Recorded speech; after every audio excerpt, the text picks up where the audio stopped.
Hello everyone, welcome to Kids Area Online. അഞ്ചാം ക്ലാസ്സിൽ മലയാളം അടിസ്ഥാന പാഠാവലി എക്സാം കഴിഞ്ഞിരിക്കുകയാണ്. എക്സാം എങ്ങനെയുണ്ടായിരുന്നു? ഈസി ആയിരുന്നോ? ഓക്കെ, ക്വസ്റ്റ്യൻ പേപ്പർ നോക്കിയാലോ? കേരള സ്റ്റേറ്റ് സിലബസിൽ പഠിക്കുന്ന കുട്ടികൾക്ക് ഒന്നാം ക്ലാസ് മുതൽ അഞ്ചാം ക്ലാസ് വരെ പഠിക്കുന്ന കുട്ടികൾക്ക് കിഡ്സ് ഏരിയ ഓൺലൈൻ ട്യൂഷൻ നൽകുന്നു. ഈ ഒരു ടേമിന്റെ ക്ലാസ് ഇപ്പോൾ കഴിയും. അത് കഴിഞ്ഞ് നെക്സ്റ്റ് ടേം ക്ലാസ് സ്റ്റാർട്ട് ചെയ്യും. താല്പര്യമുള്ളവർക്ക് ജോയിൻ ചെയ്യാം. LKG, UKG regular classes kids area online നൽകുന്നു. അത് സ്കൂളിൽ പോകാത്ത കുട്ടികൾക്കുള്ളതാണ്. സ്കൂളിൽ പോകുന്ന കുട്ടികൾക്ക് UKGക്ക് ട്യൂഷൻ നൽകുന്നുണ്ട്. English reading writing classes, Malayalam reading writing classes, അത് ബേസിക് ക്ലാസ്സുകളാണ്. കുട്ടികൾക്ക് എഴുതുവാനും വായിക്കുവാനും ബുദ്ധിമുട്ടുണ്ടെങ്കിൽ കൂട്ടി എഴുതുവാനും കൂട്ടി വായിക്കുവാനും ബുദ്ധിമുട്ടുള്ള കുട്ടികൾക്കുള്ള ക്ലാസ് ആണ്. ഇംഗ്ലീഷ് റീഡിംഗ് റൈറ്റിംഗ് ക്ലാസ് ഇപ്പോൾ ഒരു ബാച്ച് സ്റ്റാർട്ട് ചെയ്തു. ഈ ബാച്ച് കഴിഞ്ഞിട്ടായിരിക്കും അടുത്ത ബാച്ച് സ്റ്റാർട്ട് ചെയ്യുക. മലയാളം റീഡിംഗ് റൈറ്റിംഗിന്റെ ക്ലാസ് സെപ്റ്റംബറിൽ സ്റ്റാർട്ട് ചെയ്യുന്നുണ്ട്. താല്പര്യമുള്ളവർക്ക് ജോയിൻ ചെയ്യാവുന്നതാണ്. ജോയിൻ ചെയ്യാനായി ഇവിടെ നൽകിയിട്ടുള്ള വാട്സ്ആപ്പ് നമ്പറിൽ മെസ്സേജ് അയക്കാം. 9746487799 ഈ വാട്സ്ആപ്പ് നമ്പറിലേക്ക് മെസ്സേജ് അയക്കാവുന്നതാണ്. പ്രവർത്തനം 1 വായിക്കാം എഴുതാം എന്നുള്ളതായിരുന്നു. ഈ താഴെ നൽകിയിട്ടുള്ളത് കണ്ണിക വായിച്ചിട്ട് അതിന് താഴെ നൽകിയിട്ടുള്ള ചോദ്യങ്ങൾക്ക് ഉത്തരം എഴുതുക. ആദ്യകാലത്ത് ഗ്രീസിലെ ഒളിമ്പിയ മൈതാനത്തിൽ വെച്ചായിരുന്നു ഈ മഹാമഹം നടത്തിപ്പോന്നത്. ഒളിമ്പിക്സ് എന്ന പേര് തന്നെ അങ്ങനെ വന്നതാണ്. ആ സ്മരണ നിലനിർത്താൻ ഒളിമ്പിയയിലെ ഒളിമ്പിക്സ് ജ്വാലയിൽ നിന്ന് കൊളുത്തിയ ദീപശിഖ ഓട്ടക്കാർ മാറി മാറി ഏറ്റെടുത്ത് ഒളിമ്പിക്സ് നഗരത്തിൽ എത്തിക്കുന്ന ഒരാചാരം 1936 മുതൽക്ക് ആരംഭിച്ചു. 1972 ഒളിമ്പിക്സിൽ 5976 ഓട്ടക്കാർ ദീപശിഖ വഹിച്ചുകൊണ്ടുള്ള ഓട്ടത്തിൽ പങ്കെടുത്തു. കൂടുതൽ വേഗത്തിൽ, കൂടുതൽ ഉയരത്തിൽ, കൂടുതൽ ശക്തിയിൽ, ഇതാണ് ഒളിമ്പിക്സ് മുദ്രാവാക്യം. 4 കൊല്ലം കൂടുമ്പോൾ നടക്കുന്ന ഓരോ മത്സരത്തിലും പല ഇനങ്ങളിലും പുതിയ റെക്കോർഡുകൾ സ്ഥാപിക്കപ്പെടുന്നു. അതിനാൽ കായികമായ കഴിവിലും മനുഷ്യവർഗം മുന്നേറുകയാണെന്ന് നമുക്ക് സന്തോഷിക്കാം. ഗ്രീസിലെ ഒളിമ്പിയ മൈതാനത്തിൽ വച്ചായിരുന്നു ഈ മഹാമഹം നടത്തിപ്പോന്നത്. മഹാമഹം കൊണ്ട് ഉദ്ദേശിക്കുന്നത് എന്ത്? ഗ്രീസിലെ ഒളിമ്പിയ മൈതാനത്തിൽ വെച്ച് നടത്തിപ്പോന്നത് എന്തായിരുന്നു നടത്തിയിരുന്നത്? ഒളിമ്പിക്സ് ആണ്. ഉത്തരം ഒളിമ്പിക്സ്. ബി ക്വസ്റ്റ്യൻ, കായികമായ കഴിവിലും മനുഷ്യവർഗം മുന്നേറുകയാണ്. ഈ പ്രസ്താവനയോട് ഏറ്റവും യോജിക്കുന്ന ആശയം. മനുഷ്യവർഗം കായിക രംഗത്ത് മാത്രം മുന്നേറുന്നു. മനുഷ്യവർഗം എല്ലാ രംഗത്തും മുന്നേറുന്നു. മനുഷ്യവർഗം മുന്നേറുന്നതേ ഇല്ല. മനുഷ്യവർഗം കായിക രംഗത്ത് ഒഴികെ മുന്നേറുന്നു. മനുഷ്യവർഗം എല്ലാ രംഗത്തും മുന്നേറുന്നു. അതിൽ കായികമായ കഴിവിലും മനുഷ്യവർഗം മുന്നേറുന്നു എന്നാണ് ഇവിടെ പറയുന്നത്. സി ക്വസ്റ്റ്യൻ, താഴെ നൽകിയിട്ടുള്ളതിൽ ഒളിമ്പിക്സ് മുദ്രാവാക്യം ക്രമമായി പരാമർശിക്കുന്നത് ഏതാണ്? ഏതായിരുന്നു? കൂടുതൽ വേഗം, ഉയരം, ശക്തി എന്നാണ് പറഞ്ഞിട്ടുള്ളത്. വേഗം, ഉയരം, ശക്തി. 1972 ഒളിമ്പിക്സിൽ 5976 ഓട്ടക്കാർ ദീപശിഖ വഹിച്ചുകൊണ്ടുള്ള പങ്കെടുത്തത് എങ്ങനെയാണ്? ഒളിമ്പിക്സിൽ പങ്കെടുത്തത് എങ്ങനെയായിരുന്നു? മാറി മാറി ഏറ്റെടുത്താണ് ദീപശിഖ വഹിച്ചത്. ഇത്രയും മനസ്സിലായോ? എല്ലാവരും കറക്റ്റ് ഉത്തരം എഴുതിയല്ലോ? ശരി ഉത്തരം എഴുതിയല്ലോ എല്ലാവരും? പ്രവർത്തനം 2 എന്താണെന്ന് നോക്കാം. പ്രവർത്തനം 2 കളി അനുഭവമാണ് പ്രവർത്തനം 2. ബാല്യകാല സുഹൃത്തുക്കളോടും സഹപാഠികളോടും ചേർന്ന് പല വിധത്തിലുള്ള കളികളിൽ ഏർപ്പെട്ടിട്ടുള്ളവരാണല്ലോ നിങ്ങൾ. അവധിക്കാലത്ത് ആഹ്ലാദ തിമിർപ്പോടെ കളിച്ച ഏതെങ്കിലും ഒരു കളി അനുഭവം ചുരുക്കി എഴുതുക. ഈ അവധിക്കാലത്ത് നിങ്ങൾ കളിച്ച ഒരു കളി അനുഭവം എഴുതുക എന്നുള്ളതായിരുന്നു പ്രവർത്തനം 2. അതിൽ ബി ക്വസ്റ്റ്യൻ, അർദ്ധവൃത്താകാരമായ കോൺക്രീറ്റ് പടവുകളിലൂടെ മുകളിലേക്കും തിരിച്ച് താഴേക്കും ഓടണം. ഒന്നിലേറെ പടികൾ ചാടിക്കടക്കാൻ അനുവദിക്കപ്പെട്ടിട്ടില്ല. ഈ നിബന്ധനകൾ ടൊമോയിലെ കായികമേളയിലെ ഏത് മത്സര ഇനവുമായി ബന്ധപ്പെട്ടതാണ്? ആൻസർ റിലേ ഓട്ടമാണ് ആൻസർ. സി ക്വസ്റ്റ്യൻ, ഒരു പക്ഷേ ആർക്കറിയാം, തകാഹാഷിയുടെ വിജയത്തിന് വേണ്ടി തന്നെ അദ്ദേഹം കണ്ടുപിടിച്ചതാവാം ടൊമോ ശൈലിയിലുള്ള പ്രത്യേക ഇനങ്ങൾ.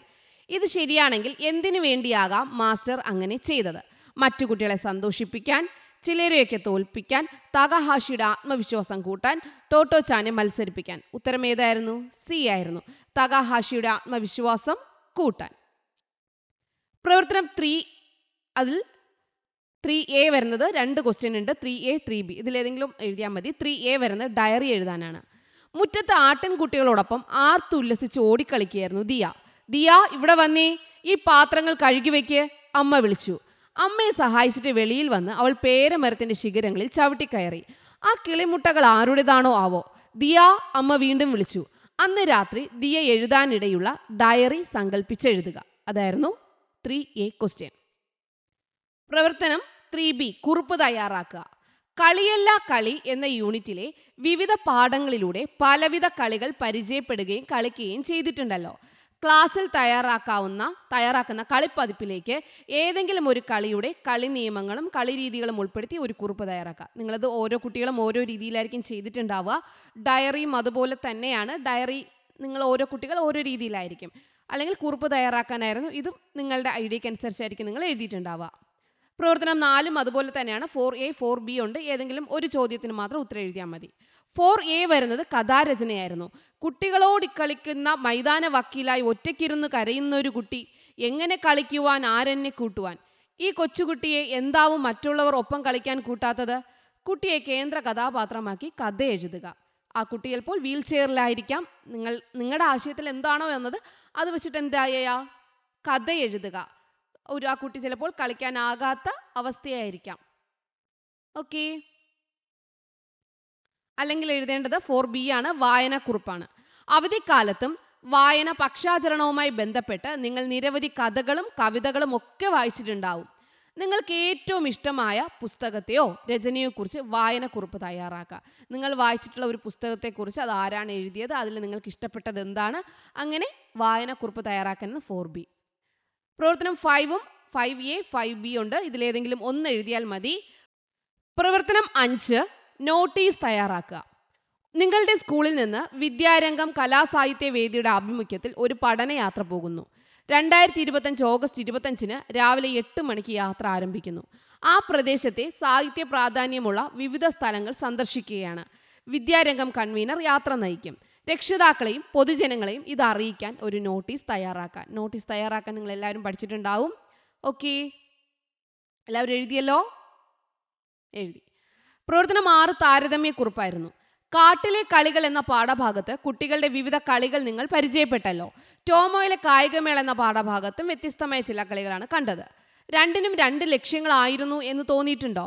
2 പാഠസന്ദർഭങ്ങളെയും താരതമ്യം ചെയ്ത് കുറിപ്പ് തയ്യാറാക്കുക. ഇതായിരുന്നു 6ാമത്തെ ചോദ്യം, താരതമ്യക്കുറിപ്പ്. ഓക്കെ, ഇത് ഓരോ കുട്ടികളും നിങ്ങളുടെ ആശയത്തിനനുസരിച്ച് ആൻസർ എഴുതേണ്ട ക്വസ്റ്റ്യൻസ് ആണ് അടിസ്ഥാന പാഠാവലിയിൽ ഉണ്ടായിരുന്നത്, ആദ്യത്തെ ക്വസ്റ്റ്യൻ ഒഴികെ. ഇതിൻ്റെ ആൻസർ നമുക്ക് ടീച്ചർ നൽകാം, പിന്നെ നൽകാം. അപ്പോൾ ഇതായിരുന്നു 5ാം ക്ലാസ്സിലെ അടിസ്ഥാന പാഠാവലി question paper. Okay children, bye bye, thank you. Kerala state സിലബസിൽ പഠിക്കുന്ന കുട്ടികൾക്ക് 1ാം ക്ലാസ് മുതൽ 5ാം ക്ലാസ് വരെ പഠിക്കുന്ന കുട്ടികൾക്ക് കിഡ്സ് ഏരിയ ഓൺലൈൻ ട്യൂഷൻ നൽകുന്നു. ഈ ഒരു ടേമിൻ്റെ ക്ലാസ് ഇപ്പോൾ കഴിയും. അത് കഴിഞ്ഞ് നെക്സ്റ്റ് ടേം ക്ലാസ് സ്റ്റാർട്ട് ചെയ്യും. താല്പര്യമുള്ളവർക്ക് ജോയിൻ ചെയ്യാം. LKG UKG regular classes kids area online നൽകുന്നു. അത് സ്കൂളിൽ പോകാത്ത കുട്ടികൾക്കുള്ളതാണ്. സ്കൂളിൽ പോകുന്ന കുട്ടികൾക്ക് UKGക്ക് ട്യൂഷൻ നൽകുന്നുണ്ട്. English reading writing classes, Malayalam reading writing classes, അത് ബേസിക് ക്ലാസ്സുകളാണ്. കുട്ടികൾക്ക് എഴുതുവാനും വായിക്കുവാനും ബുദ്ധിമുട്ടുണ്ടെങ്കിൽ കൂട്ടി എഴുതുവാനും കൂട്ടി വായിക്കുവാനും ബുദ്ധിമുട്ടുള്ള കുട്ടികൾക്കുള്ള ക്ലാസ്സാണ്. ഇംഗ്ലീഷ് റീഡിംഗ് റൈറ്റിംഗ് ക്ലാസ് ഇപ്പോൾ ഒരു ബാച്ച് സ്റ്റാർട്ട് ചെയ്തു. ഈ ബാച്ച് കഴിഞ്ഞിട്ടായിരിക്കും അടുത്ത ബാച്ച് സ്റ്റാർട്ട് ചെയ്യുക. മലയാളം റീഡിംഗ് റൈറ്റിംഗിൻ്റെ ക്ലാസ് സെപ്റ്റംബറിൽ സ്റ്റാർട്ട് ചെയ്യുന്നുണ്ട്. താല്പര്യമുള്ളവർക്ക് ജോയിൻ ചെയ്യാവുന്നതാണ്. ജോയിൻ ചെയ്യാനായി ഇവിടെ നൽകിയിട്ടുള്ള വാട്സപ്പ് നമ്പറിൽ മെസ്സേജ് അയക്കാം. 9746487799 ഈ വാട്സപ്പ് നമ്പറിലേക്ക് മെസ്സേജ് അയക്കാവുന്നതാണ്.